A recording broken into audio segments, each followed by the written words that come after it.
Some people have been bullied. Some people are just stressed out. Some people are insecure. Some people are fat and overweight. I call myself fat because I was fat. And people don't want to do that. They want to say, oh, don't call yourself fat. Don't call yourself dumb. If you're not real and raw with who the f you are, nothing's going to change. And in this nice new world that we live in, we want to hear, you're just a little big. No, man, you might be fat. We surround ourselves around people that make us feel great, that tell us what we want to hear. The second we put ourselves amongst the uncommon people, we don't like that feeling, that challenging feeling of that person who's waking up at 3:30 in the morning and saying, hey, put your shit on, we're going for a run. We like that person who says, hey, you know what, man, I don't feel good today, man. And they say, oh, it's okay, brother. We don't want that motherfuckers like this. Hey, man, no, bro, get your shit on, man. Stop being a punk.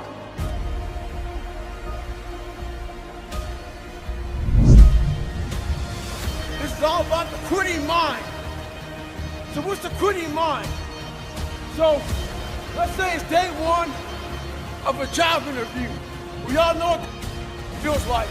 You have your clothes laid out. You got your food ready to go in the morning. You've been preparing for weeks and weeks and weeks. You show up and you bring your best self. You get the job. Merry Christmas. All right. After a couple months, you start showing up to work a little later. You don't look as good. Your clothes aren't laid out. Your breakfast isn't ready. Your mind's getting softer. We do that with everything in life. When New Year's coming up, guess what? Don't have a fucking quitting mind.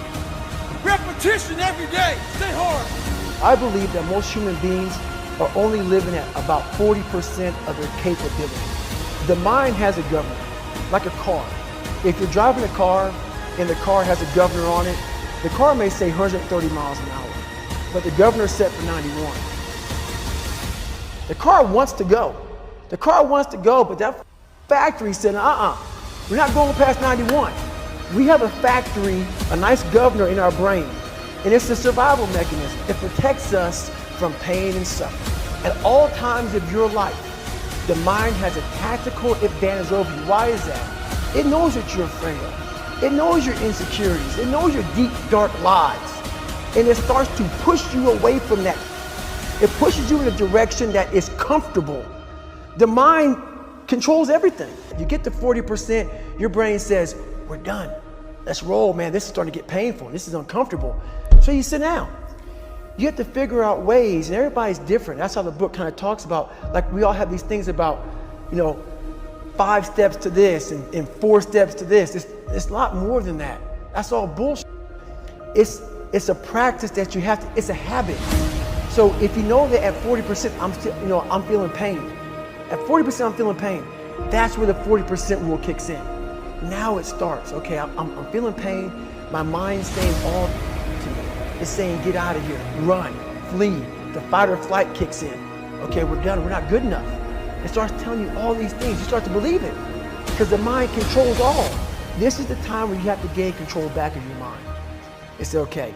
Let me see if I can go 45%. And once you start giving yourself more and more hope and start realizing, okay, the mind starts to be, okay, what are you doing? We're supposed to be going right and you're going left. You start then controlling your mind. Start finding more in yourself. And then it goes from 40% to a lot further than that. But that's the start of it though. Get to the spot where your mind is saying stop.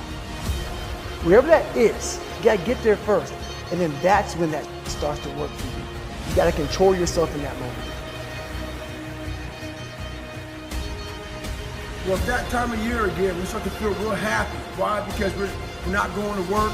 If you believe in Santa Claus and you celebrate Christmas, you're looking forward to Santa Claus coming down the chimney giving you some presents. It's a real good time of year. So in that good time of year, we start to feel real good about ourselves.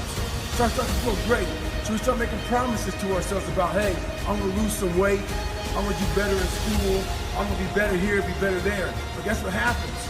The real Merry Christmas happens when all of that noise is gone. It's quiet.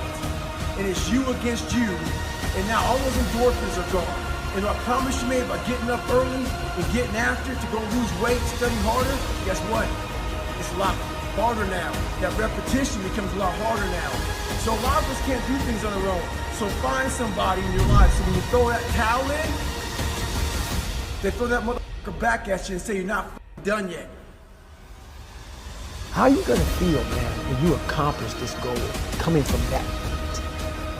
Coming from the fucking hell you came from. A lot of people start from a good starting point. They have a good foundation. What if you can surpass all of these levels? What if everybody who was way up here started up here, and you started with no legs. You had to grow legs to even start walking, and then crawling, and then running, and then you start passing people with all this given to them. This might be exactly what I need. The darkness is exactly what I need. It's how you look at your situation.